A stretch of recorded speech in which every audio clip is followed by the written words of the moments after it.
একটা নিরপরাধ মানুষকে ওরা মিথ্যা তথ্য ছড়িয়েছে যে আটক করা হয়েছে, মেরে ফেলা হয়েছে, হত্যা করা হয়েছে।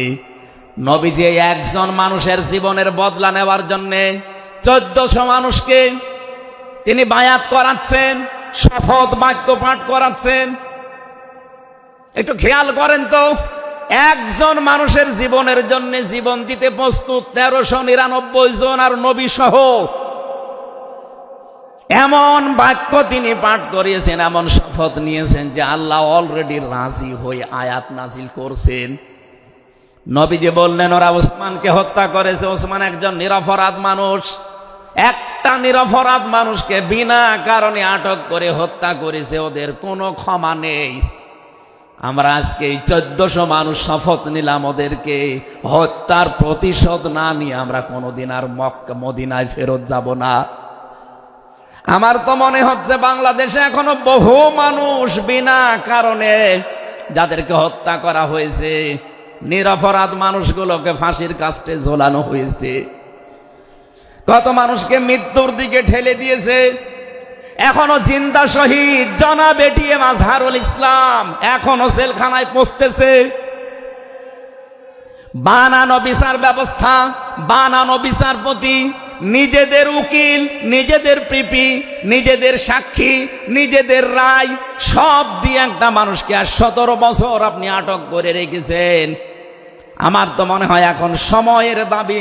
সূরা ফাতিহা থেকে যেহেতু তাফসীর শুনছেন, আজ এই বাংলার 18 কোটি জনগণের উপরে যদি আল্লাহ পাক খুশি হতে চান, এই নিরপরাধ মানুষগুলোকে জেলখানা থেকে মুক্ত করা লাগবে।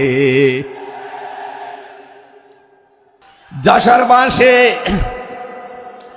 আল্লাহ রাব্বুল আলামিন এখানে কয়েকটা বিষয় আমাদেরকে উপহার দিতে চেয়েছেন সুসংবাদের মাধ্যমে। 1 নম্বরে আল্লাহ বলেন আমি রাজি হয়ে যাব। 2 নম্বরে ওদের মনের মূল কথাগুলো যেহেতু আমি জানি, সুতরাং যারা নারায়ে তাকবীর আল্লাহু আকবার স্লোগান দিয়ে এই মাজলুম মানুষটার পক্ষে অবস্থান নিলেন, আমার তো মনে হচ্ছে ফানজালাস সাকিনাতা আলাইহিম, আল্লাহ পাক তার রহমত এখন এদেশের উপরে নাজিল করবে। 2 নম্বরে ওয়াসাবাহুম ফাতাহান করিবা, একেবারে সুপ্রসন্ন নিকটবর্তী বিজয় আমাদেরকে আল্লাহ এই মাজলুম মানুষটার পক্ষে দাঁড়ানোর কারণে দেবে। আমি আজকেও একজন জেলখাটা মানুষের সাথে কথা বলছিলাম। তিনিও প্রায় 3.5-4 বছর জেলে ছিলেন। তিনি জ্বালাচ্ছিলেন যে হামজা ভাই, আসলে আমরা যারা জেলে ছিলাম তারা ছাড়া এটা বোঝানো সম্ভব না।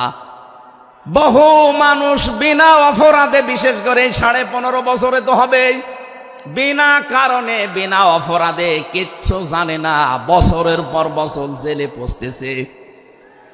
ওরা যদি একজন নিরপরাধ মানুষকে মিথ্যা কথা ছড়িয়ে দেওয়ার কারণে নবী যেরকম সিদ্ধান্ত নিতে পারে, আজ বাংলার 18 কোটি মানুষ দল বেদল সব ভুলে গিয়ে নিরপরাধ যত মানুষ জেলে ভর্তি আছে, গুম হয়েছিল, খুন হয়েছিল যারা, এদের পক্ষে দাঁড়াতে যদি সত্যি আপনি মন থেকে এগিয়ে আসতে পারেন, আল্লাহর কসম আমাদের সামনে আল্লাহ বিজয় দেখাবেন। বাংলাদেশের ঐতিহ্যবাহী জেলা যশোর, 8 দিন সকিনা মেডিকেল কলেজ প্রাঙ্গণে পোলের হাট যশোর 3 দিন ব্যাপী ঐতিহাসিক তাফসিরুল কোরআন মাহফিলের 2য় রজনীর স্বনামধন্য সভাপতি, অতদ অঞ্চলের কৃতি সন্তান, ইসলামিক চিন্তাবিদ, চিকিৎসাবিদ মরহুম শেখ আকিজউদ্দিন, তার বড় সন্তান আলহাজ ডাক্তার শেখ মহিউদ্দিন, আতালাল্লাহু উমরাহু ওয়া বারাকাল্লাহু ফি হায়াতি, বলেন আমিন। আমি প্রথমে দোয়া করছি মহান রব্বুল ইজ্জাত আল জালালের দরবারে, মরহুম শেখ আকিজউদ্দিন তার একজন সন্তান এ দুনিয়া থেকে বিদায় নিয়েছে। এ মাহফিল যিনি এককভাবে বাস্তবায়ন করতেন খুলনা বেজের ডাঙ্গার ময়দানে, উনি কয়েক বছর আমাদের ভেতরে নেই, আলহাজ শেখ মমিনউদ্দিন, আল্লাহ রাব্বুল আলামিন তার কবরটাকে যেন জান্নাতুল ফেরদাউস বানিয়ে দেন, বলেন আমিন। দল মত জাতি বর্ণ ধর্ম নির্বিশেষে কোরআনে কারিম শোনার জন্য যারা এই ময়দানে ছুটে এসেছি রাতের বেলা, আমরা যে খুশি প্রকাশ করার জন্য বলছি আলহামদুলিল্লাহ। সম্মানিত দুইজন উপস্থাপক, আজকে আপনাদের সামনে যারা কথা বলছিলেন, আপনাদের যশোরের কৃতি সন্তান বিশিষ্ট সঙ্গীত শিল্পী শ্রদ্ধাভাজন বড় ভাই জনাব কবির বিন সামাদ দামাত বারকাতুহুমুল আলিয়া। সম্মানিত উপস্থাপক হিসাবে আরেকজন আছেন বাংলাদেশের কৃতি সন্তান ইসলামিক চিন্তাবিদ নাশিদ শিল্পী বড় ভাই জনাব আমিরুল মমিনিন মানিক হাফিজাহুল্লাহ। যে আল্লাহ আমাদেরকে কণ্ঠ ছেড়ে দিয়েছেন কথা বলার জন্যে। 15.5 বছর মনে হচ্ছিল যে আমাদের বুকের ওপর একটা পাথর চাপা দেওয়া আছে। পাথরটা আল্লাহ নিজের কুদরতি ভাবেই সরিয়ে দিয়েছেন। যে আল্লাহ আমাদেরকে এখন এই যে কথা বলার মতো সুযোগ দিয়েছেন, বলেন আলহামদুলিল্লাহ। পৃথিবীতে মানুষ যা পেয়েছে সব কিছুর তুলনায় আল্লাহর কাছে কোরআনে কারিম শ্রেষ্ঠ সম্পদ। আজকের এই ময়দানে সম্পর্ক শুধু কোরআনে কারিমের সাথে, নয়তো আমরা এই হাজার লক্ষ মানুষেরা এ রাতের বেলা প্রচন্ড শীত অপেক্ষা করে আসতাম না। শুধুমাত্র শেখ মহিউদ্দিন সাহেব ডাক দিলে আমরা আসতাম, বিষয়টা এমন না। এখানে সম্পর্ক এই সৌন্দর্যের সাথে কোরআনের। এই জন্য যারা স্বেচ্ছাসেবকের দায়িত্বে আছেন আমি তাদেরকেও ওয়েলকাম জানাচ্ছি, ধন্যবাদ জানাচ্ছি। তাদের এই কষ্ট, তাদের এই শ্রম আল্লাহ রাব্বুল আলামিন যেন জান্নাতে যাওয়ার পাতিহ বানিয়ে দেন, বলেন আমিন। কোরআনে কারিমে রাব্বুল আলামিন বলেন, কুল বিফাদলিল্লাহি ওয়া বিরহমাতিহি ফাবিযালিকা ফালিয়াফরাহু হুয়া খায়রুম মিম্মা ইয়াজমাউন। বলেন আল্লাহু আকবার। আল্লাহ পাক বলেন, নবী আপনি বলুন, তাম পৃথিবী যা পেয়ে আনন্দে আছে, যা গেইন করে, যা অ্যাচিভ করে, যা অর্জন করে, আমি আল্লাহর কাছে কোরআনে কারিম শ্রেষ্ঠ সম্পদ। সুতরাং কোরআন যারা পেয়েছে তারা যেন আনন্দ করে। আজকে খুলনা বিভাগের মানুষগুলো, খুলনা বিভাগ সহ বাংলার অন্যান্য বিভাগ থেকেও মানুষেরা আজকে এসেছে কোরআনে কারিম সত্যি যারা শোনার জন্যে, বোঝার জন্যে এসেছি। এটা পুরা এখন ইবাদত চলছে। আমরা খুশি দুনিয়ার সব কিছুর তুলনায় আজকে, বলেন আলহামদুলিল্লাহ। প্রাণপ্রিয় শ্রোতা মণ্ডলী, কোরআনের শ্রোতা যারা আমরা এখানে বসে আছি, এর আগে যারা দুনিয়ায় কোরআনে কারিম শুনেছে, কিয়ামত পর্যন্ত যারা শুনবে, কোরআনে কারিম এই শ্রোতাকে 3 ভাগে বিভক্ত করে দিয়েছে। এখানে ওই 3 প্রকার মানুষ আছে, কিয়ামত পর্যন্ত তারা থাকবে। প্রথম নাম্বার, এই কোরআনে কারিম শোনার পরে যারা বাধা দিয়েছিল এই দুনিয়ায়, আল্লাহর কোরআন তাদেরকে ঘোষণা দিয়েছে তারা কাফের। এই বাংলাদেশে আমরা এই 54 বছরে নামধারী মুসলমান, কিন্তু অনেক কাফেরের আচরণ দেখতে পেয়েছি।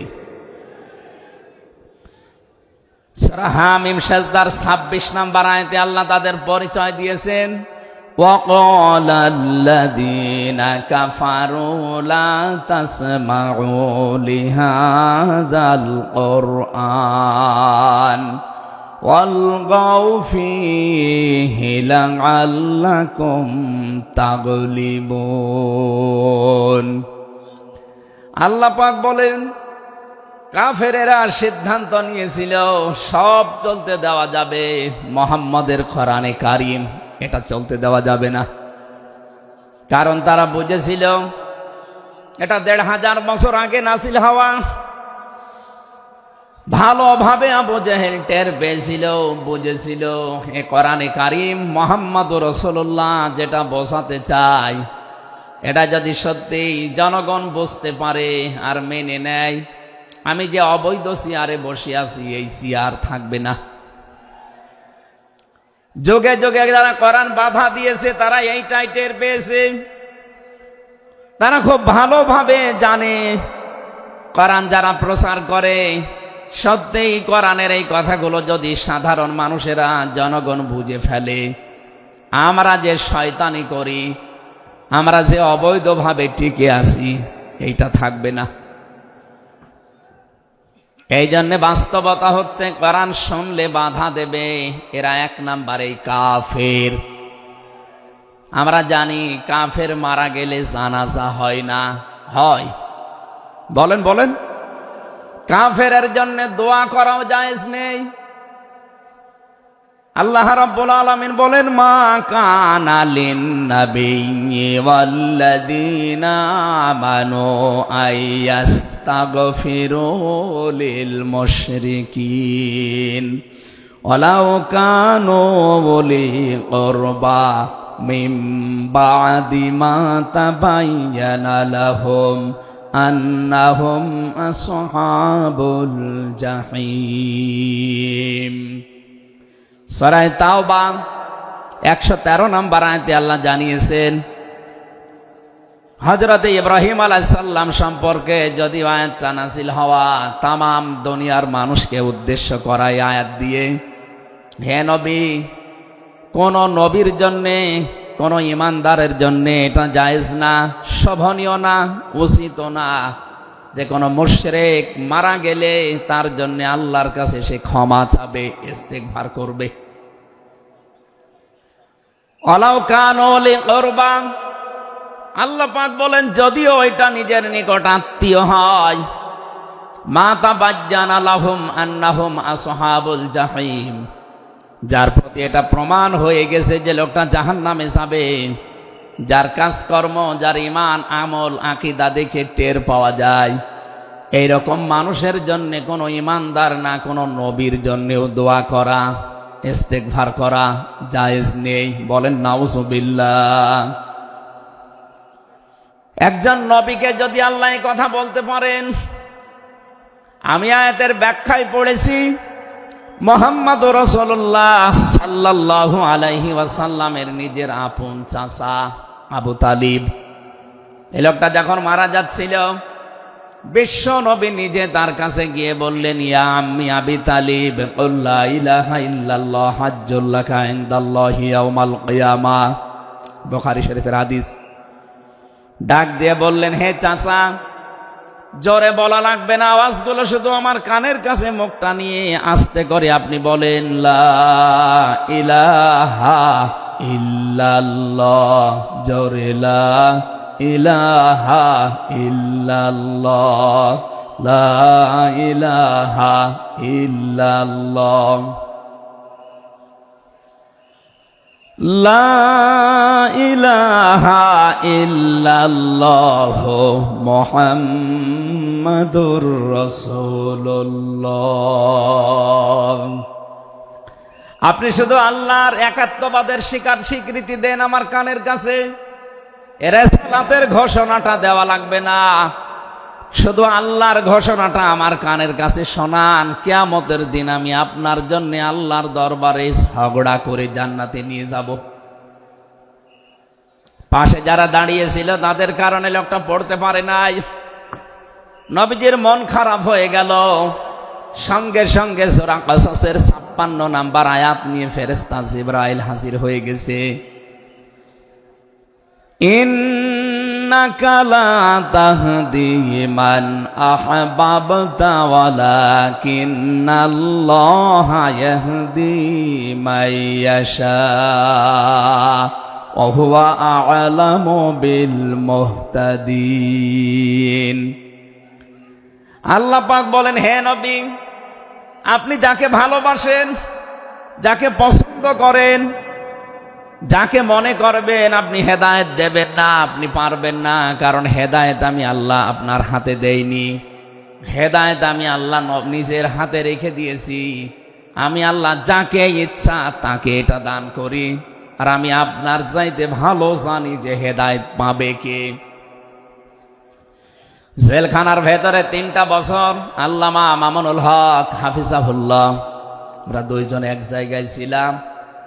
সকালে এবং দুপুরের খাবার আমরা এক জায়গায় খেতাম। মাঝে মাঝে আমারে বলতেন যে হামজা, বাইরে যদি আল্লাহ নিয়ে যায় কোনোদিন কাফেরের জানাজায় যাব না, পড়াবো না। আমারে বারবার জিজ্ঞাসা করেছি, ভাই আপনি কাফের পান কোথায়? বাংলাদেশে তো সেরকম কাফের আমরা দেখি না। উনি আয়াতটা আমাকে শুনিয়ে বলেছিলেন, কাফের তো তারা যারা আল্লাহর কোরআনে বাধা দেয়। সুতরাং এই দেশে যারা কোরআনে বাধা দেবে সে ডাইরেক্ট হোক ইনডাইরেক্ট হোক, সূরা হামিম সেজদার 26 নম্বর আয়াতের দলিল অনুযায়ী লোকটা কাফের। কাফেরের জানাজা পড়া কিন্তু হারাম। আমার মনে হয় এখন দেশের অবস্থা যা, আমরা যদি এই সিদ্ধান্তে উপনীত হতে পারি যে কাফেরের জানাজা বন্ধ হয়ে যাবে, আগামীতে কোরআনে কারিম বাধা দেওয়ার মতো সাহস অনেকেই করবে না। কোরআনে কারিমের শ্রোতা 1 নম্বরে পেলাম যারা কাফের।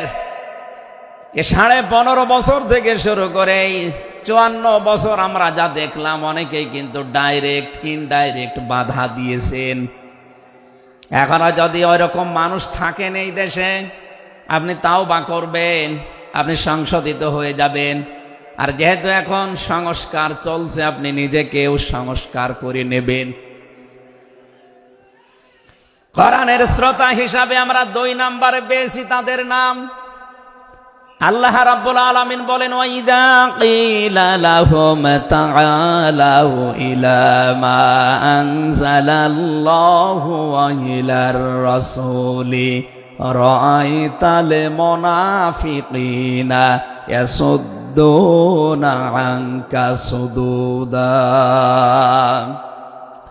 সূরা নিসার 61 নম্বর আয়াতে আছে, হে নবী, মানুষদেরকে আপনি যখন বলবেন আসো আল্লাহর বিধানের দিকে আসো, রাসূলের জীবনের দিকে আসো, আপনি দেখতে পাবেন অনেক মানুষ শুনতেও আসবে কোরআন, আপনার কথাও শুনতে আসবে। কিন্তু যখন দেখবে যে এগুলো কোরআনের সাথে আমাদের জীবনের মিল নেই, রাসূলের এই আদর্শের দিকে ডাকে, এগুলোর সাথে বাস্তবতা আমাদের মেলে না, রাআইতাল মুনাফিকিনা ইয়াসুদ্দুনা আনকা সুদুদা, আপনি দেখতে পাবেন ও মানুষগুলো আস্তে করে আপনার কাছ থেকে পেছন ফিরে কেটে পড়ছে। বলেন নাউজুবিল্লাহ। সুতরাং কোরআন শুনতে এসে যেগুলো যাদের জীবনে মিলবে না, এই মানুষগুলো যদি মন খারাপ করে, রাগ করে, যে কোনো কায়দায় চলে যেতে চান, আপনি মনে করবেন মুনাফিকের ছাপ আপনার ভেতরে আছে। আল্লাহ আমাদের হেফাজত করুন, বলেন আমিন। 3 নম্বর শ্রোতার বর্ণনা পেয়েছি সূরা আনফালের 2 নম্বর আয়াতে। আল্লাহ পাক বলেন, ইন্নামাল মুমিনুনা আল্লাযীনা ইযা যুকিরাল্লাহু ওয়াজিলাত কুলুবুহুম ওয়া ইযা তুলিয়াত আলাইহিম আয়াতুহু যাদাতুহুম ঈমানা ওয়া আলা রাব্বিহিম ইয়াতাওয়াক্কালুন। চিৎকার করে বলেন আল্লাহু আকবার। আল্লাহ পাক বলেন, আমার দৃষ্টিতে তো কোরআনের শ্রোতা আসল এবং মুমিন তারা, যাদের সামনে আমার নাম উচ্চারণ হলে তাদের অন্তরাত্মা কেঁপে ওঠে, আমার আয়াতগুলো তাদের সামনে তেলাওয়াত হলে এ মানুষগুলোর ঈমান ভেতরে যা আছে এটা আরো বেড়ে যায়। এখানে যাদাতুহুম ঈমান আর ব্যাখ্যায় আমি দেখেছি, শরীরের পশমগুলো দেখবেন আপনি হঠাৎ খাড়া হয়ে যাবে, বাম স্তনের 2 আঙ্গুল নিচে একটা গোস্তের টুকরা আছে, ওটা কাঁপবে, কাঁপাকাঁপি করবে, একটা অনির্বচন শোক আপনি আলাদা অনুভব করবেন। এই 3টা যদি এখন আমাদের ভেতরে তৈরি হয়, আলা রাব্বিহিম ইয়াতাওয়াক্কালুন, বাড়ি যাওয়ার আগে এই সিদ্ধান্ত নিয়ে যাওয়া যাবে যে আল্লাহ ছাড়া আর কারো উপরে আমরা ভরসা করি না। বলেন সুবহানাল্লাহ। এই 3টা আয়াত দিয়ে আমি বোঝাতে চেয়েছি কাফের কারা, মুনাফিক কারা, আল্লাহর দৃষ্টিতে মুমিন কারা। তিন নাম্বারে এই তরিকায় যদি আমরা এই তিনটি গুণ অর্জন করতে পারি, আজকে আল্লাহর কথাগুলো শুনলে আপনার ভেতরে কাঁপ ধরবে। দুই নাম্বারে আল্লাহর আয়াত তেলাওয়াত হবে, যখন বুঝতে পারবেন যে কি বলে। ওয়াইদা সামিউ মা উনজিলা ইলার রাসূলি তারা আয়ুনাহুম তাফিদু মিনাদ দামি'i মিম্মা আরাফু মিনাল হক ইয়াকুলুনা রব্বানা আমান্না ফাকতুবনা মা'আশ শাহিদিন। সূরা মায়েদা ৭ নাম্বার পারার ১ম নাম্বার পৃষ্ঠার ১ম নাম্বার লাইনের ৮৩ নাম্বার আয়াতে আছে। তাফসিরে ফি জিলালিল কোরআন থেকে শোনাচ্ছি। রব্বুল আলামিন বলেন, নবী আপনি যখন ওদের সামনে পড়বেন, আমার এই আয়াতগুলো যখন ওরা মন দিয়ে শুনবেন, অনুধাবন করতে পারবেন, উপলব্ধি করার যোগ্যতা যাদের আছে, আপনি দেখবেন ওদের চোখ দিয়ে মনের অজান্তেই পানি পড়ছে। এজন্য অ্যাক্টিভ হন আরো, কারণ কোরআন শোনার দুইটা নিয়ম আল্লাহ দিয়েছেন। ফাস্তামিউ লাহু ওয়া আনসিতু, শুধু শোনা না, তাহলে সামিয়া দিতেন। আল্লাহ ফাস্তামিউ দিয়েছেন, এজন্য মনোযোগ সহকারে শুনতে হবে। আজকের তেলাওয়াতকৃত আয়াত থেকে আমরা তাফসীর আকারে কথা বলবো ইনশাআল্লাহ। দুই নাম্বারে চুপ থাকা লাগবে। আমি এখনো অনেককে দেখতে পাচ্ছি এদিকে ওদিকে তাকাচ্ছেন, গল্প করছেন। আশা করছি কোরআনে বর্ণিত আল্লাহর এই দুইটা নির্দেশ আপনি মেনে নেবেন। এক নাম্বারে চুপ থাকবেন, দুই নাম্বারে মনোযোগ সহকারে শুনবেন। লাআল্লাকুম তুরহামুন, আশা করা যায় আল্লাহর রহমত এখানে নাজিল হবে। আল্লাহ আমাদেরকে আয়াতটা মেনে চলার তৌফিক দেন, বলেন আমিন। এজন্য কোরআনের আলোচনা শুনলে সবার চোখে পানি আসবে না। যারা এটা উপলব্ধি করতে পারবে, অনুধাবন করতে পারবে, আপনি দেখবেন তাদের মনের অজান্তেই কখন যেন চোখ দিয়ে পানি গড়িয়ে পড়ছে, তারা নিজেরাও টের পাবে না। আল্লাহ যেন এই তিন নাম্বার এই প্রকার শ্রোতা হিসাবে আমাদের কবুল করেন, বলেন আমিন। দরুদ আর সালাম পাঠ করছি আমাদের নবী মুহাম্মদুর রাসূলুল্লাহ সাল্লাল্লাহু আলাইহি ওয়াসাল্লামের প্রতি, যার প্রতি কোরআনে কারীম আল্লাহ নাযিল করেছেন। সেই কোরআনকে যদি আপনি জিজ্ঞাসা করেন, হে কোরআন, যার উপরে নাজিল হলে তার সম্পর্কে তোমার ভেতরে কোনো কিছু আছে, কোনো পরিচয়?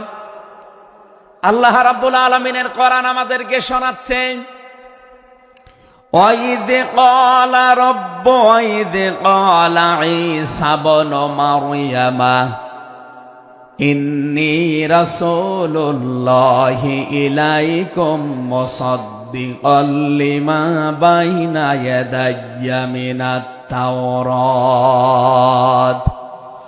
আয়াতের শেষের দিকে আল্লাহ ইসমুহু আহমাদ এই শব্দ দিয়ে জানিয়েছেন, হযরত ঈসা আলাইহিস সালাম তিনি জানিয়ে গিয়েছেন এই পৃথিবীতে আমার পরে একজন নবী আসবে যার নাম হবে আহমাদ।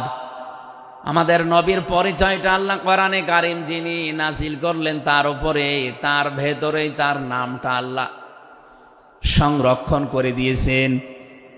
প্রশ্ন আসতে পারে, এক একজনের তো বহু নাম আমরা দেখি।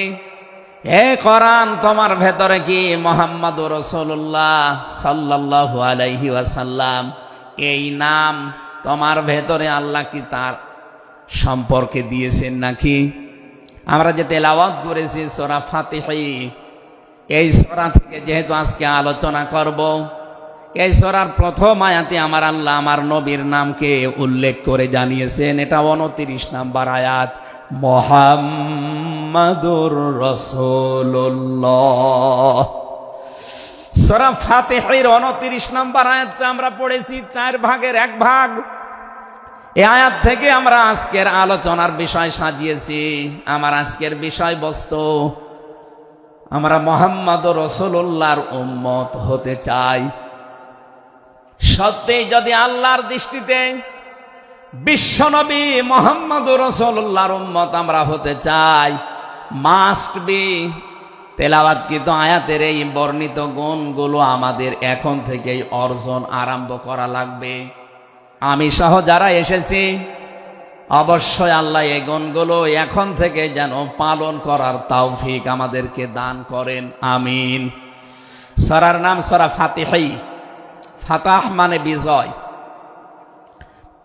এ সূরার প্রথম আয়াতের ভেতরে এই শব্দটা আছে, এখান থেকে নামকরণ করা হয়েছে। আল্লাহ রাব্বুল আলামিন বলেন, ইন্না ফাতাহনা লাকা ফাতহাম মুবিনা। অবশ্যই হে নবী, আমি আপনাকে একটা সুস্পষ্ট বিজয়ের সুসংবাদ দিচ্ছি।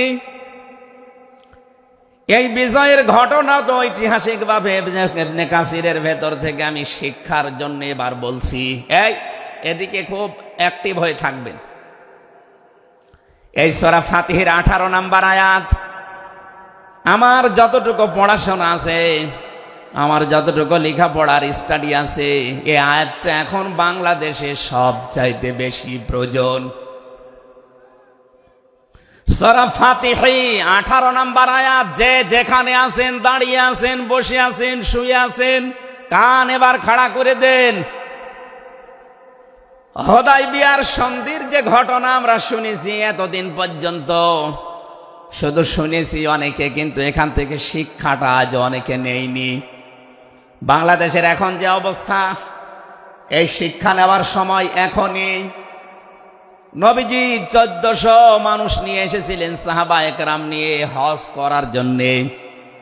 হুদায়বিয়া নামক যে জায়গাটা এখন কূপ আছে, এখানে এই জায়গায় নবীজি আশ্রয় নিলে আস্তানা গাড়লেন, তাঁবু গাড়লেন। কাফেরদের পক্ষ থেকে এখানে প্রতিবন্ধকতা সৃষ্টি করা হয়েছে যে না, আপনাদেরকে আমরা আর যেতে দেব না। বিশ্বনবী তাদেরকে প্রস্তাব দিলেন যে আমরা কিচ্ছু নিয়ে আসিনি সাথে করে, শুধু হজ করেই চলে যাব। কাফেরদের পক্ষ থেকে আওয়াজ এলো না, আপনাকে আমরা যেতে দেব না, তবে আমাদের একটা প্রস্তাব আছে। আপনি যদি আগামী বছরে আসেন, হজ করে যেতে পারবেন, কিন্তু এবছরে আপনাদেরকে আমরা আল্লাহর ঘর কাবায় যেতে দেব না। কি নিষ্ঠুর আচরণ! তাকান, আল্লাহ পাকের নবী আল্লাহর ঘর তাওয়াফ করবে, বাধা দিচ্ছে যারা আল্লাহকে বিশ্বাস করে না তারা। এ বাংলাদেশে 50টা বছর কোরআনে কারীম প্রচার করেছে যারা, কোরআনের পাখি শহীদ আল্লামা দেলাওয়ার হোসাইন সাইদি রহমতুল্লাহ আলাইহি, তার নামে মামলা দেওয়া হয়, কেস দেওয়া হয়, তিনি নাকি ধর্মীয় অনুভূতিতে আঘাত দিয়েছে। আমার তো মনে হয় 1500 বছর আগে নবীজিকে যারা বাধা দিয়েছিল আল্লাহর ঘর কাবায় হজ করতে দেবে না, 1500 বছর পরে যেন তাদের প্রেতাত্মারাই ফিরে এসেছে। আল্লাহর নবী বললেন, ঠিক আছে, ওসমানকে পাঠালাম। হযরত ওসমান ইবনে আফফান রাদিয়াল্লাহু তাআলা আনহু তিনি গেলেন।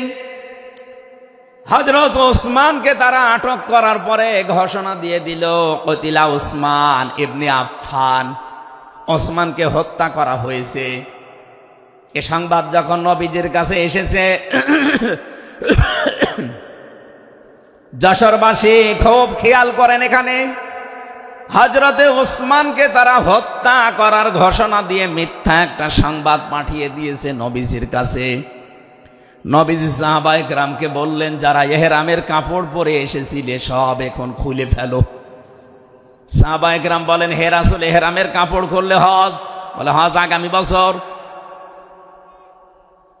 বাংলার মুসলমানেরা, আমি কেন বলছি এই আয়াতটা 2-1 মিনিট পরে আপনি টের পাবেন। দ্বিতীয় নম্বর, নবীজি বললেন আজকে রমজান মাস, এটা এ রমজান মাসের এখন আর আধা ঘন্টা 1 ঘন্টার সময় আছে মাত্র ইফতারি করার, এখনই ভেঙে ফেলো, ইফতারি করে ফেলো। দরকার আগামীতে রোজা আবার রমজানের সিয়াম আবার করে দেওয়া যাবে। যে 2টা সিদ্ধান্ত নিলেন, 2টাই ফরজ, একটা রোজা, একটা হজ।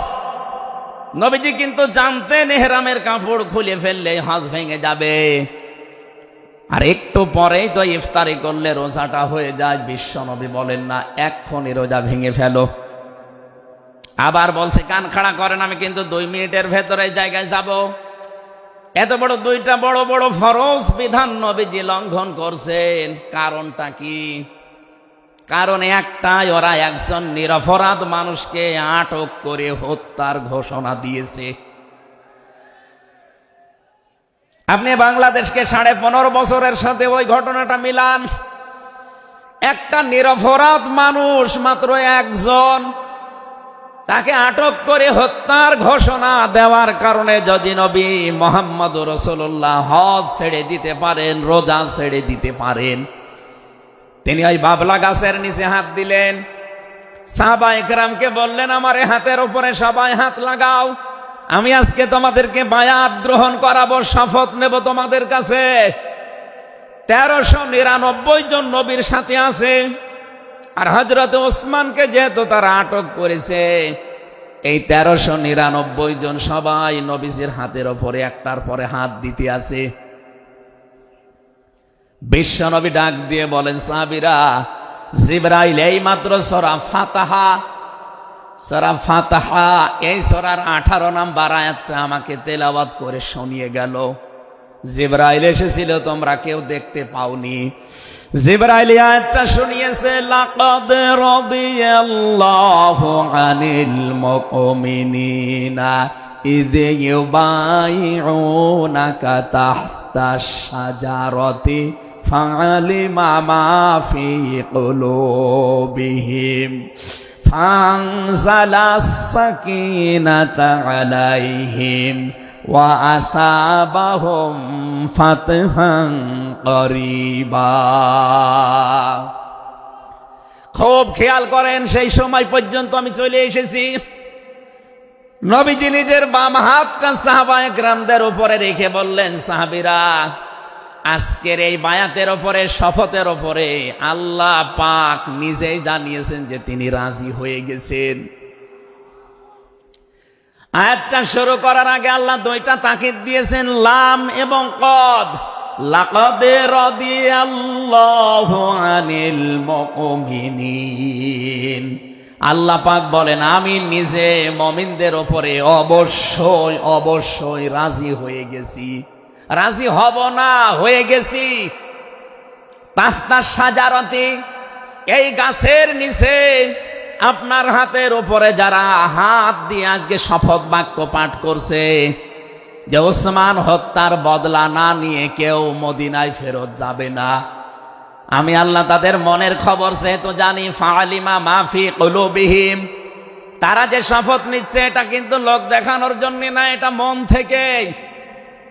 ফানজালাস সাকিনাতা আলাইহিম, তাদের উপরে আমি আল্লাহর প্রশান্তি নাযিল হয়ে গেছে অলরেডি।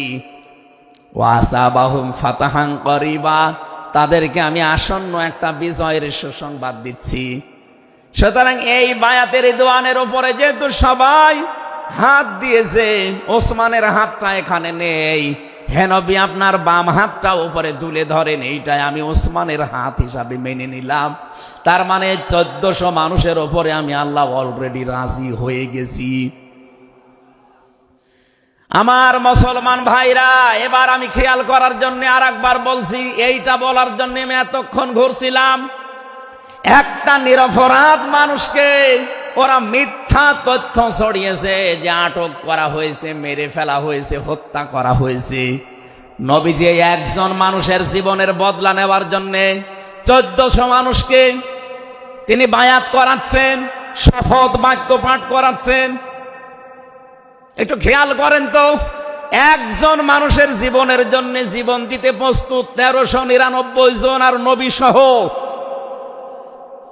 এমন বাক্য তিনি পাঠ করিয়েছেন, এমন শপথ নিয়েছেন যে আল্লাহ অলরেডি রাজি হয়ে আয়াত নাজিল করছেন।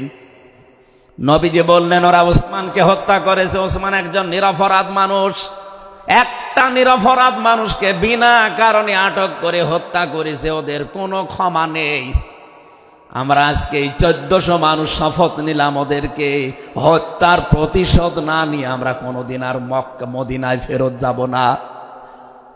আমার তো মনে হচ্ছে বাংলাদেশে এখনো বহু মানুষ বিনা কারণে যাদেরকে হত্যা করা হয়েছে, নিরপরাধ মানুষগুলোকে ফাঁসির কাস্টে ঝোলানো হয়েছে, কত মানুষকে মৃত্যুর দিকে ঠেলে দিয়েছে। এখনো জিন্দা শহীদ জনাব এটিএম আজহারুল ইসলাম এখনো জেলখানায় পচতেছে। বানানো বিচার ব্যবস্থা, বানানো বিচারপতি, নিজেদের উকিল, নিজেদের পিপি, নিজেদের সাক্ষী, নিজেদের রায় সব দিয়ে একটা মানুষকে আর 17 বছর আপনি আটক করে রেখেছেন। আমার তো মনে হয় এখন সময়ের দাবি, সূরা ফাতিহা থেকে যেহেতু তাফসীর শুনছেন, আজ এই বাংলার 18 কোটি জনগণের উপরে যদি আল্লাহ পাক খুশি হতে চান, এই নিরপরাধ মানুষগুলোকে জেলখানা থেকে মুক্ত করা লাগবে।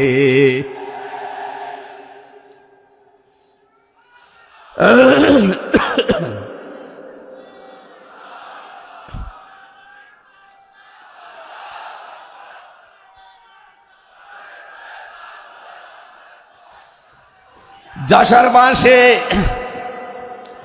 আল্লাহ রাব্বুল আলামিন এখানে কয়েকটা বিষয় আমাদেরকে উপহার দিতে চেয়েছেন সুসংবাদের মাধ্যমে। 1 নম্বরে আল্লাহ বলেন আমি রাজি হয়ে যাব। 2 নম্বরে ওদের মনের মূল কথাগুলো যেহেতু আমি জানি, সুতরাং যারা নারায়ে তাকবীর আল্লাহু আকবারে স্লোগান দিয়ে এই মাজলুম মানুষটার পক্ষে অবস্থান নিলেন, আমার তো মনে হচ্ছে ফানজালাস সাকিনাতা আলাইহিম, আল্লাহ পাক তার রহমত এখন এদেশের উপরে নাজিল করবে। 2 নম্বরে ওয়াসাবাহুম ফাতাহান করিবা, একেবারে সুপ্রসন্ন নিকটবর্তী বিজয় আমাদেরকে আল্লাহ এই মাজলুম মানুষটার পক্ষে দাঁড়ানোর কারণে দেবে। আমি আজকেও একজন জেলখাটা মানুষের সাথে কথা বলছিলাম, তিনিও প্রায় 3.5-4 বছর জেলে ছিলেন। তিনি জ্বালাচ্ছিলেন যে হামজা ভাই, আসলে আমরা যারা জেলে ছিলাম তারা ছাড়া এটা বোঝানো সম্ভব না। বহু মানুষ বিনা অপরাধে, বিশেষ করে 15.5 বছরে তো হবে, বিনা কারণে বিনা অপরাধে কিচ্ছু জানে না, বছরের পর বছর জেলে পচতেছে। ওরা যদি একজন নিরপরাধ মানুষকে মিথ্যা কথা ছড়িয়ে দেওয়ার কারণে নবী যেরকম সিদ্ধান্ত নিতে পারে, আজ বাংলার 18 কোটি মানুষ দল বেদল সব ভুলে গিয়ে নিরপরাধ যত মানুষ জেলে ভর্তি আছে, গুম হয়েছিল, খুন হয়েছিল যারা, এদের পক্ষে দাঁড়াতে যদি সত্যি আপনি মন থেকে এগিয়ে আসতে পারেন, আল্লাহর কসম আমাদের সামনে আল্লাহ বিজয় দেখাবেন। বিজয় আমরা দেখতে পাচ্ছি সূরা কসস 20 নম্বর পারা 4 নম্বর পৃষ্ঠার 15 নম্বর লাইনের 5 নম্বর আয়াত। বাড়িতে যে আয়াতটা তাফসীর দেখবেন, আল্লাহ রাব্বুল আলামিন বলেন নুরিদু আন্নামুন্না আলাল্লাযীনা ইসতাদঈফু ফিল আরদ ওয়া নাজআলাহুম আইম্মাতাও ওয়া নাজআলাহুমুল ওয়ারিসিন। আমি আল্লাহ একটা ইচ্ছা করলাম, হাজার হাজার বছর আগে হে নবী, এই পৃথিবীর ময়দানে ফেরাউন নামে একটা লোক ছিল। রাষ্ট্রীয় ক্ষমতায় থাকার কারণে ওই দেশে বিভিন্ন দলে বিদলে বিভক্ত করে মানুষকে রেখেছিল, আর একটা দলকে সে টার্গেট নিয়ে কোণঠাসা করে, ছোট করে, হীন করে রেখেছিল। সেই দলটা ছিল মুসা নবীর দল। আমি আল্লাহ একটা ইচ্ছা করলাম, জমিনের ওপরে যাদেরকে দুর্বল করে রেখেছে ফেরাউন, এই দুর্বল দলের উপরে আমি আল্লাহ মনন করব। মনন মানে অনুগ্রহ করা, দয়া করা। আমি আল্লাহ দয়া করব তাদের উপরে, মনন করব। এই কারণ আমি তাদেরকে জমিনের শাসন ক্ষমতায় বসাতে চাই, জমিনের উত্তরাধিকারী তাদেরকে বানিয়ে দিতে চাই। অনুমাক্কিনা লাহুম ফিল আরদ, জমিনের উপরে তাদেরকে আমি ক্ষমতায় বসাবো, এটা আমি আল্লাহর ইচ্ছা। বলেন তো আল্লাহ যদি কোনো ইচ্ছা করে ওটা রদ করার কেউ আছে? আরো জোরে বলেন আছে। সুতরাং এই আয়াত দিয়ে আমি যেহেতু 100 ভাগে আয়াতটা বিশ্বাস করি, হাজার হাজার বছর আগে ফেরাউনের এই জীবনের সাথে, কাহিনীর সাথে, তাফসিরের সাথে আমি বাংলাদেশে আয়াতটা মিলিয়েছি। দেখতে পেয়েছি 2024 সালের 5 আগস্টের পরে একটা দলের সাথে আয়াতটা মিলে যাচ্ছে। আপনি যাই মনে করেন এইটাই বাস্তব। এই 54 বছরে ভুয়া ধোয়া তুলে ভুয়া চেতনার নাম দিয়ে যাদেরকে কণ্ঠাসা করে রেখেছিলেন জনগণের কাছ থেকে, আল্লাহ যেন হঠাৎ করে মানুষের মনের ভেতরে তাদের প্রতি পরিবর্তন এনে দিয়েছেন। আল্লাহ পাক যেন এই মানুষগুলোকে একটা মনন করেছেন, একটা দয়া দেখিয়েছেন। অনাজালাহুমা ইম্মাতান, জমিনের ইমাম তাদেরকে যেন আল্লাহ দিনের পর দিন বানিয়ে দিচ্ছে।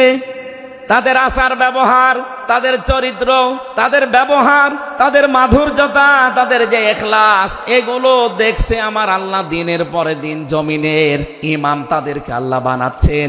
অনাজালাহুমুল ওয়ারিসিন, আয়াতের শেষের কথা, আল্লাহ তাদেরকে জমিনের ওয়ারিস বানিয়ে দেবেন।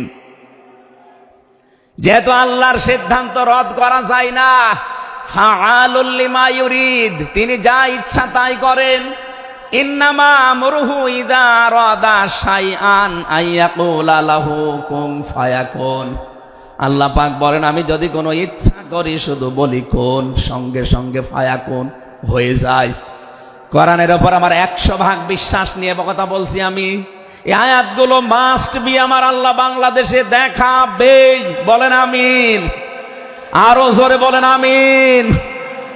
6 নাম্বার আয়াত হচ্ছে অনুমাক্কিনা লাহুম ফিল আরদ, আমি আল্লাহ তাদেরকে জমিনের চেয়ারে ক্ষমতায় বসিয়ে দেব। কেন জানো? অনুরিয়া ফিরআউনা ওয়া হামানা ওয়া জুনুদাহুমা মিনহুম মা কানু ইয়াহযারুন, আমি আল্লাহ দেখাতে চাই ফেরাউনকে, হামানকে আর তার সৈন্যবাহিনীকে, তারা তাদেরকে সবচাইতে বেশি ভয় করত জমিনে যাদেরকে, সেই মুসা নবীর দলকে আমি আল্লাহ জমিনের শাসন ক্ষমতায় বসিয়ে তাদেরকে দেখাবো। এই 54 বছর জালেম এবং মুনাফিকরা সবচাইতে বেশি ভয় বাংলাদেশে যাদেরকে করেছে, তাদের প্রতি মানুষের মন মানসিকতা আল্লাহ ঝুঁকিয়ে দিয়েছেন। এই জন্য কোরআনের আয়াতের উপরে বিশ্বাস করে বলছি, এই বাংলাদেশে যারা নিরপরাধ মানুষ আছে তাদেরকে যদি 5 তারিখের পরে বিভিন্ন আন্দোলনের কারণে, মানবিকতার কারণে ছেড়ে দেওয়া হয়, বিশেষ করে ম্যাডাম খালেদা জিয়াকে আপনি ছেড়ে দিয়েছেন। এরপরে আমরা দেখতে পেলাম আব্দুল সালাম পিন্টু ভাইকে ছেড়ে দিয়েছেন। এরপরে গিয়াসউদ্দিন মামুন ভাইকে ছেড়ে দিয়েছেন। মিয়ানুরউদ্দিন অপু ভাইকে ছেড়ে দিয়েছেন। আমরা চাই জনাব এটিএম আজহারুল ইসলামকেও মুক্তি দেওয়া হোক। এ দাবির পক্ষে আছেন কারা দেখে? লিল্লাহি তাকবীর।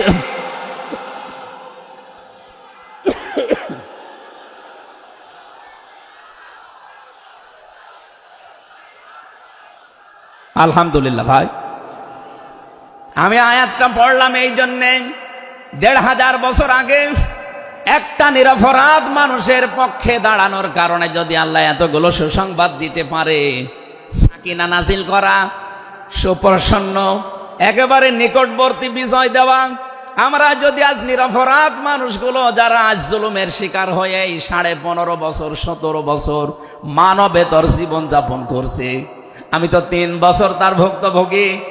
3টা বছর আমাদেরকে ফাঁসির কন্ডেম সেলের ভেতরে 24 ঘন্টা লকআপ দিয়ে রাখতেন।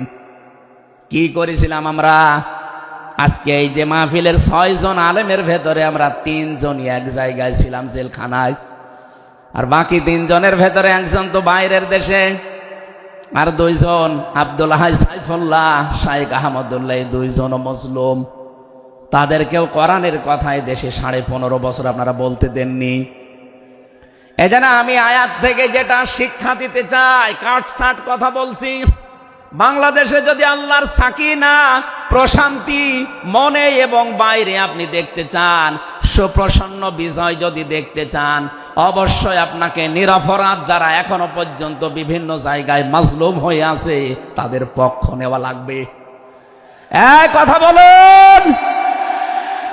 আল্লাহ আজকে আমাদের জীবনে 100% মেনে চলার তৌফিক দেন, বলেন আমিন।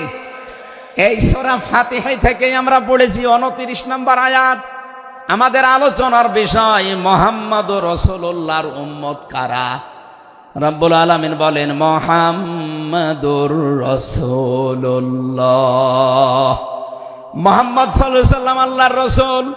হে নবী, দুনিয়ার কেউ যদি আপনার রেসালাত স্বীকার না করে, কেউ যদি সাক্ষী না দেয়, আমি আল্লাহ নিজে সাক্ষী দিয়ে দিলাম আপনি আমার রসুল। সুতরাং এই বাংলার জমিনে কেউ যদি নবীর আদর্শ না মানে, বিশ্ব নবীর কোনো ক্ষতি হবে না, আল্লাহরও কোনো লস নেই, যত ক্ষতি আমাদের। কথা বলেন না কেন? কোরআনের চোখ লাগিয়ে দেখতে পাচ্ছি এদেশে হাজারো মানুষ জাহান্নামে দৌড়াচ্ছে।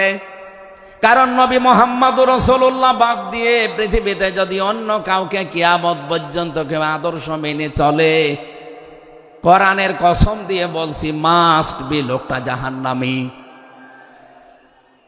এজন্য এরকম আচরণে যারা আছেন, বুঝে হোক না বুঝে হোক, আল্লাহ রাব্বুল আলামিনের পরিচয় দেওয়ার আগে আমার আল্লাহ রাসূলের পরিচয় আমাদের কাছে দিয়েছেন। রাব্বুল আলামিন বলেন, কুল হুয়াল্লাহু আহাদ আল্লাহুস সামাদ লাম ইয়ালিদ ওয়া লাম ইউলাদ ওয়া লাম ইয়াকুল লাহু কুফুয়ান আহাদ। এখানে আল্লাহর একাত্মবাদের শিক্ষা দেওয়া হচ্ছে। আল্লাহ পাক বলেন, হে নবী আপনি বলুন। অথচ শোনানো হচ্ছে যার কথা, তার কথা তো আগে বলার দরকার ছিল। এখানে আগে রেসালাতের ঘোষণাটা দেওয়া হয়েছে, কুল, হে নবী আপনি বলুন। বাংলার মুসলমানেরা, ফেরাউনের জীবনী পড়ে আমি দেখেছি সে কিন্তু আল্লাহর একাত্মবাদের ঘোষণা দিয়েছিল, কিন্তু রেসালাতের ঘোষণা দেয়নি, এজন্য লোকটা ঈমান পায়নি। বাংলাদেশে বহু মানুষকে আমরা দেখতে পাচ্ছি, আল্লাহর কথা বললেও বলেন আমরা কি নামাজ পড়ি না, রোজা রাখি না, আমি কি হজ করি না, দান সাদকা করি না। এগুলো সব আল্লাহর বিধান। এগুলোর পাশাপাশি আল্লাহর প্রেরিত পুরুষ যিনি আমাদের এই জামানায়, আল্লাহর প্রেরিত পুরুষ যিনি কিয়ামত পর্যন্ত, তার নাম মুহাম্মাদুর রাসূলুল্লাহ। জ্ঞানী মানুষ যারা বসে আছেন এক কথায় তারা বুঝবেন আমি জানি। আজ বিশ্ব নবীর আদর্শ বাদ দিয়ে আপনি কার আদর্শ মানেন আপনার বিবেকের কাছে প্রশ্ন করেন। এটা রাজনীতি মনে করে কেউ যদি চলে যান, আপনার কপালে আগুন লাগবে, আপনারও মরণ হবে ফেরাউনের মতো। ও আল্লাহকে মেনেছিল কিন্তু রেসালাত মানে নাই। এদেশে আজ অনেকেই আল্লাহর কথা বললে নামাজ পড়ে, রোজা রাখে, হজ করে আসে, দান সাদকা করে। আরে ভাই, এগুলো সবই আল্লাহর বিধান। আপনি আল্লাহকে মানেন, কিন্তু তার প্রেরিত পুরুষ এই জামানায় যিনি কিয়ামত পর্যন্ত, তার নাম মুহাম্মাদুর, আবার জোরে বলেন মুহাম্মাদুর রাসূলুল্লাহ। এতক্ষণ পর্যন্ত যা বললাম আমি আশা করছি আপনি বুঝেছেন। বিশ্ব নবী বাদ দিয়ে অন্য কারো আদর্শ এ জমিনে মানা যাবে না। মানলে আপনি বুঝে মানেন, আর না বুঝে মানেন আপনি জাহান্নামী। এখন যদি মুসা আলাইহিস সালাম আসে দুনিয়ায়, যদি ঈসা নবী এখন আসে, আর আমরা কেউ যদি আল্লাহর নবী মুহাম্মদুর রাসূলুল্লাহকে বাদ দিয়ে ঈসা নবী, মুসা নবীকেও মেনে চলি, নিছক আপনি জাহান্নামী। এটা রেকর্ড হচ্ছে, সারা দুনিয়ায় যাবে। সূরা আলে ইমরানের ৮০ নম্বর আয়াত। অন্য ধর্মে যারা আছেন, ইহুদি, খ্রিস্টান, আহলে কিতাব যারা দাবি করেন, এমনকি এই মুশরিকদের ভেতরেও যারা, বৌদ্ধদের ভেতরে যারা অমুসলিম, তাদেরকে বলছি আপনারা ভুল পথে আছেন। আপনারা যাদেরকে নবী নাম বলে চলেন, যিশু বলেন, ঈসা আলাইহিস সালামকে, মুসা আলাইহিস সালামকে আপনারা যোসেফ বলে ডাকেন। আপনাদের ওই সমস্ত নবীগুলো তাওরাতে, ইনজিলে অলরেডি ঘোষণা দিয়েই গেছে যে আমাদের পরে একজন শেষ নবী আসবে, তার নাম মুহাম্মাদুর রাসূলুল্লাহ বা আহমদ। তাকে যদি তোমরা জীবদ্দশায় পেয়ে যাও, পৃথিবীর সব কিছু ছেড়ে দিয়ে তার আদর্শটা গ্রহণ করবা, নয়তো পথভ্রান্ত হয়ে, পথভ্রষ্ট হয়ে জাহান্নামে যাওয়া লাগবে। যাকে মেনে চলার দাবি করেন সেই যিশু, সেই যোসেফ, হযরতে ঈসা নবী, হযরতে মুসা নবী, তারাই যেহেতু ঘোষণা তাওরাতে, ইনজিলে দিয়ে দিয়েছে, হয়তো আপনাদের পুরোহিত যারা, ধর্মগুরু যারা, ঠাকুর যারা আপনাদেরকে শোনায় না, এই সত্য বিধান আপনি ইনজিলে পড়েন, আমার শেষের শব্দ ছিল ফিত তাওরাতি ওয়াল ইনজিল। এই দুইটা কিতাব আপনারা পড়ে দেখবেন, এখানে আমাদের নবী শেষ নবীর বর্ণনা আছে 903 জায়গায়। বলেন আল্লাহু আকবার। আল্লাহ পাক প্রথম শব্দে জানাতে চেয়েছেন, হে নবী, কেউ যদি আপনাকে স্বীকার না করে, কেউ না মানে, আমি আল্লাহ নিজে ঘোষণা দিলাম, ওয়াল্লাযীনা মাআহু আশিদ্দাউ আলাল কুফফার। আপনার সঙ্গে সাথী যারা হবে, আপনার সাথে যারা থাকবে, আপনার উম্মত বলে যারা কিয়ামত পর্যন্ত দাবি করবে, তাদের ভেতরে এই গুণগুলো মাস্ট বি পাওয়া যাবে। যশোরবাসী, এবার আপনাদের জন্য আপনি মিলান তো, এই আয়াতটা নিজের জীবনে আছে কিনা। ওয়াল্লাযীনা, আর যারা মাআহু, আপনার সঙ্গে থাকবে, আশিদ্দাউ আলাল কুফফার, তারা কাফেরদের প্রতি বজ্রকণ্ঠ হবে। কালকে মাওলানা মামুনুল হক, আমি ছিলাম কালকে চট্টগ্রামের ফেনীতে, একটু লাইভ দেখেছি। উনি কিন্তু শেষের দিকে এটা জানিয়েছেন, ওঠো বজ্রমুঠি করো, ঘোষণা দাও। এ কথা বলেনি? এই কথা বলেন না কেন? ওনার এইটাই সামারাইজ, আশিদ্দাউ আলাল কুফফার, কাফেরদের প্রতি কঠোর হওয়া লাগবে। সেই সময় এখন অলরেডি চলছে। প্রতিবেশী নামে আমাদের যারা আছে, যেহেতু প্রতিবেশী পাল্টানো যায় না, এজন্য আমরা বেশি কিছু বলছি না। আমরা আশা করব যে প্রতিবেশীর চরিত্র পাল্টাবে। নবীজি প্রতিবেশী সম্পর্কে এত বেশি কথা জানিয়েছেন, মাঝে মাঝে বলতেন, জিবরাইল, প্রতিবেশী সম্পর্কে যত কথা তুমি বলো, মনে হয় যে আমার জমি জায়গার ভাগও দেওয়া লাগবে। যেহেতু এত দামি জিনিস প্রতিবেশী, এত গুরুত্বপূর্ণ, আপনাদেরকে তো আমরা আর পাল্টাতে পারবো না, আমাদের জমির সাথে আপনাদের জমি। এই জন্য বলছে আপনারা চরিত্র পাল্টাবেন। আপনি মাইক্রোসফট, ভয়েস অফ আমেরিকা, এগুলো সব খ্রিস্টানরা, ইহুদিরা চালায়। তারা তামাম দুনিয়ার 257টা রাষ্ট্রে কিন্তু অলরেডি জানিয়ে দিয়েছে, বিশ্বে সবচাইতে বেশি মিথ্যা কথা বলা হয় ভারতে। পৃথিবীর 257টা রাষ্ট্রের ভেতরে সবচাইতে বেশি সংখ্যালঘুরা নিরাপত্তার সহিত বাস করে বাংলাদেশে। অথচ এই দুইটাই এতদিন, 54 বছর আমরা স্বাধীন হয়েছি, 54টা বছরে আমাদের পেছনে এই মিথ্যা দুইটা তথ্যই প্রতিবেশীরা ছড়িয়েছে। সারা দুনিয়ার মোড়লদেরকে বলতো যে বাংলাদেশে সংখ্যালঘু নির্যাতন হয়। এদেশের গোবিন্দ পরামানিক, কুমার কি সেন যেন, কয়েকজন মিলে তারা বিবৃতি অলরেডি মাঝে মাঝাই দিচ্ছে যে আগস্টের 5 তারিখের পর থেকে বাংলাদেশে আমরা সবচাইতে বেশি নিরাপত্তায় আছি সংখ্যালঘুরা। এখনো তো কোরআনে কারিম এই দেশে কায়েম হয়নি। আমি কোরআনের এই অনুষ্ঠান থেকে আপনাদেরকে গ্যারান্টি দিতে পারি, আল্লাহর কসম, কোরআনে কারিম যদি এদেশের রাষ্ট্রীয় ক্ষমতায় চলে আসে, বাংলাদেশের সবচাইতে বেশি নিরাপদে থাকবে সংখ্যালঘুরা। একজন মুসলমানের মাথায় যদি কেউ আঘাত করে, একটা গুনাহ হবে। একটা অমুসলিমের গায়ে যদি কেউ আঘাত করে, ডবল গুনাহ হবে। বাংলার মুসলমানেরা অনেকে মনে করেন যে এটা মনে হয় নতুন হাদিস। না, আপনি একজন মুসলমানকে আপনি মারলেন, আপনার নিজের ভাই, সে আল মুসলিম ও আখুল মুসলিম, কিন্তু অমুসলিম আপনার ভাই। এ কথা কোরআনেও নেই, হাদিসেও নেই। কে কথা বলেন এখন? 3টা বিষয় যদি কারো ভেতরে পান, সে যেই হোক। 1 নম্বরে কেউ যদি আমার কেবলাকে কেবলা মনে করে, ফাহুয়া আখি, সে আমার ভাই। 2 নম্বরে আমার জবাই করা জিনিস যদি সে খেতে চায়, ফাহুয়া আখি, সে আমার ভাই। 3 নম্বরে সে যদি আমার মতো নামাজ পড়ে, সে আমার ভাই।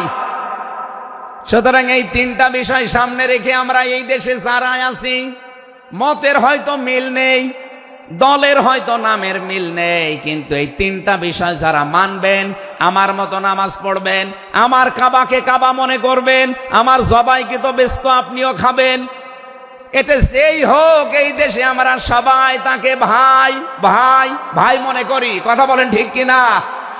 এই তিনটার বাইরে যারা আছেন তারা তো আর আমার ভাই না। তাদের সম্পর্কে কি? তারা আমার এই দেশের আমানাত।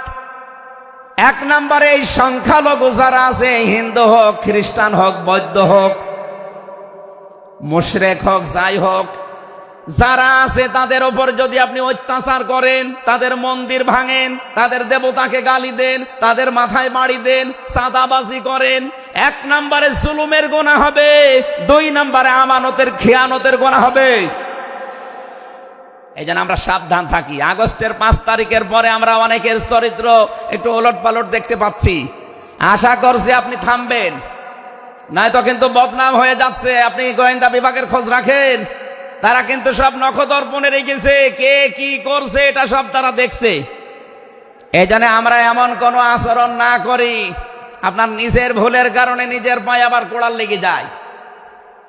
তারা সব দেখতে পাচ্ছে এই 4.5 মাসে কারা মানবতার জন্য কাজ করে, কারা দেশের জন্য কাজ করে, কারা এই 2780 জন মানুষ হাসপাতালের বেডে কাতরাচ্ছে, এদের কাছে কারা গেছে সব খোঁজ তাদের কাছে আছে।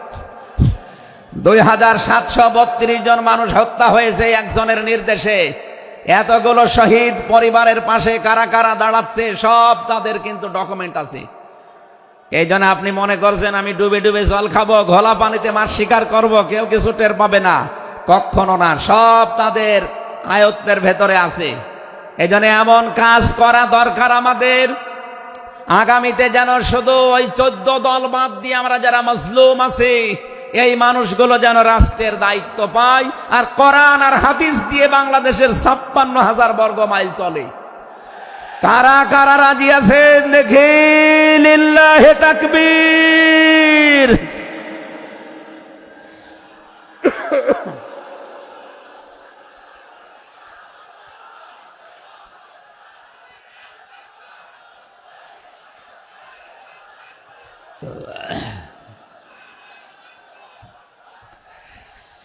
আমার ভাইরা, এবার আমি মূল কথায় যাচ্ছি। মুহাম্মদ রাসূলুল্লাহর উম্মত হতে হলে আমাদেরকে বজ্রমুষ্টি হওয়া লাগবে, ঐক্যবদ্ধ হওয়া লাগবে। যারা নবীর উম্মত, কাফের যারা, তাদের বিরুদ্ধে। আমি কাফেরের পরিচয় সে প্রথমে দিয়েছি। যে মানুষগুলো কোরআনে কারিমে বাধা দেয়, কোরআনের শিক্ষায়, কোরআনের প্রচারে, কোরআনের প্রসারে, কোরআন কায়েমে যারাই বাংলাদেশে বাধা দেবে, তার নাম আব্দুল আলিম হতে পারে কে কাফের। এদের বিরুদ্ধে কঠোর হওয়া লাগবে আপনাকে। আমি আবার বোঝার জন্য বলছি, নাম হয়তো আপনার আল্লাহর নাম আপনি নিয়েছেন আব্দুল আলিম, আব্দুল খালেক, কিন্তু আপনার কাজ যদি কোরআন প্রচারে বাধা দেওয়া হয়, ডাইরেক্ট ইনডাইরেক্ট, অবশ্যই আপনি বুঝতে পেরেছেন আমি কি বলছি। আপনি কিন্তু আর সাধারণ মানুষ নেই, আপনি মুনাফিকও নেই, আপনি মুসলমানও নেই, আপনি কাফের হয়ে গেছেন। আল্লাহ আমাদের হেফাজত করুন, বলেন আমিন। কাফেরদের যত অনুষ্ঠান আছে সেখানেও কড়াকড়ি করা লাগবে আপনাকে। কে বলেছে ধর্ম যার যার উৎসব সবার? এটা কুফরি কথা। ধর্ম যার যার, উৎসব তার তার। এই কথা বলুন। মান তাশাব্বাহা বিকওমিন ফাহুয়া মিনহুম। যার সাথে যার সাদৃশ্য মিলবে, সে আচার ব্যবহারে, ধর্মীয় রীতিনীতিতে কিয়ামতের দিন তার সাথে থাকা লাগবে। কোনদিন আজ পর্যন্ত আপনি পিটিয়েও কোন হিন্দু ভাইকে গরু জবাই করেন যখন কোরবানি দেওয়ার জন্য, তাকে পাবেন। তারা জানে যে এটা আমাদের ধর্মীয় অনুষ্ঠান না, এই জন্য তারা আসে না, ঠিক করে তারা আসে না।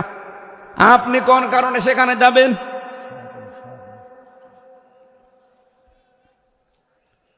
রোহামা ও বাইনাহুম।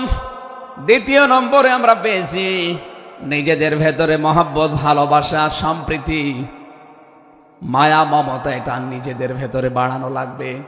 আপনি নবীর উম্মত হতে চান, অথচ এটা নিজেদের ভেতরে আরো দূরত্ব তৈরি করেন না। এটা নিজেদের ভেতরে আরো স্যাক্রিফাইস করে হোক, ডাকাডাকি করে হোক, নিজেদের ভেতরে এটা তৈরি করা লাগবে আরো বেশি। তারাহুম রুক্কান সুজ্জাদা। হে নবী, আপনার উম্মত যারা, আপনার সাথে যারা আছে, তাদেরকে দেখতে পাবেন আল্লাহর সন্তুষ্টি এবং অনুগ্রহ তালাশ করার জন্যে। তারা রুকু এবং সেজদাকারী অবস্থায় তাদের দেখতে পাবেন। নবীর উম্মত যারা এসেছেন, অন্য ধর্মের লোকদেরকে বাদ দিলাম, বিশ্ব নবীর উম্মত যারা এখানে বসে আছেন, আমাদের উচিত হবে যতদিন আজরাইল না আসে ফরজ নামাজ আমরা কোনোদিন ছেড়ে দেব না। আরো জোরে বলেন, আল্লাহ যেন এটা মেনে চলার তৌফিক দেন আমাদের একেবারে জীবনের শেষ দিন পর্যন্ত। 2 নম্বরে, ফরজ নামাজের সময়টুকু যেভাবেই হোক বের করে আপনি আদায় করেন। সুন্নত নফল ওইগুলো যদি পড়তে না পারেন পরবর্তীতে পড়বেন, কিন্তু ফরজ নামাজ কেউ ছেড়ে দিয়ে সে আল্লাহর আয়ত্ত থেকে বের হয়ে যায়। বলেন নাউজুবিল্লাহ। সাহাবা একরাম আল্লাহর দরবারে যে 7টা কারণে কবুল হয়েছিলেন, তার ভেতরে 1 নাম্বার কারণ ছিল এই মানুষগুলো আল্লাহর বিধান সামনে পেলে পৃথিবী ভুলে যেতেন। আব্দুল্লাহ আনসারী রাদিয়াল্লাহু তাআলা আনহুর জীবনী পড়েছি। এ লোকটা আল্লাহর বিধান সেজদাকে সামনে রাখতে গিয়ে নিজের স্ত্রীকে এক কাপড়ে গর্তের ভেতরে বসিয়ে রেখেছিল, নিজের ছেলেকে শিকল দিয়ে বেঁধে রেখেছিল, তারপরও আল্লাহর বিধান সেজদা সে ভুলে যায় নাই। আমাদের এরকম কঠিন পরিস্থিতি এখন হয়তো আসেনি, তারপরও আমরা অনেকে বিনা কারণে ফরজ নামাজ ছেড়ে দেই। আমি নামাজের কথা মুসলমানদের কাছে সচরাচর বলতে চাই না, কারণ একজন মুসলমান আর একজন কাফেরের ভেতরে পার্থক্য নামাজ। নামাজ যদি কেউ না পড়ে সে মুসলমান থাকে কি করে? সুতরাং আজান হওয়ার পরে মুসলমান যাবে মসজিদে নামাজ আদায় করতে, মানুষ টের পাবে যে লোকটা মুসলমান।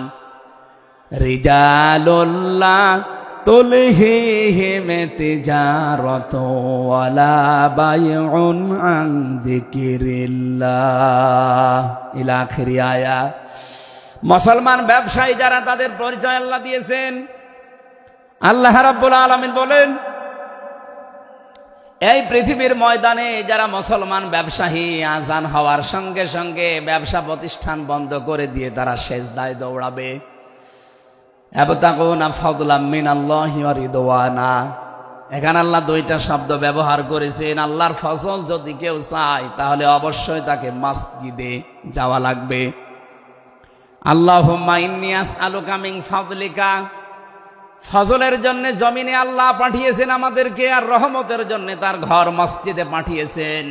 এজন্য আল্লাহর রহমতের জন্য 5 বার আল্লাহর ঘরে আমাদেরকে যাওয়ার নির্দেশ দিয়েছেন আল্লাহ। আর যদি ফজল অনুগ্রহ পেতে চাই, রিজিক, এগুলোর জন্য জমিন, এই জমিন আল্লাহ আমাদেরকে হালাল রুজি উপার্জন করার যে ব্যবস্থা, এরকম ময়দান যেন তৈরি করে দেন। বলেন আমিন। সিমাহুম ফি ফুজুহিহিম মিন আসারিস সুজুদ। আল্লাহ বলেন এদের এই চিহ্নগুলো, সেজদার চিহ্নগুলো এদের চেহারার বিভিন্ন জায়গায় ফুটে উঠবে। কিয়ামতের ময়দানে এই চিহ্ন দেখে দেখে নবী সুপারিশ করে করে জান্নাতে নিয়ে যাবে। হয় কপালে, নাই নাকে, নাই হাতে, যে সমস্ত জায়গায় সেজদা দেওয়ার জন্য আপনি জমিনে লাগিয়েছিলেন, এই জায়গাগুলো কিয়ামতে চমক দিতে থাকবে। আল্লাহ আমাদের প্রত্যেককে এই 5টি গুণ অর্জন করার মাধ্যমে বিশ্ব নবীর খাঁটি উম্মত হওয়ার তৌফিক দিন। আমিন, আল্লাহুম্মা আমিন।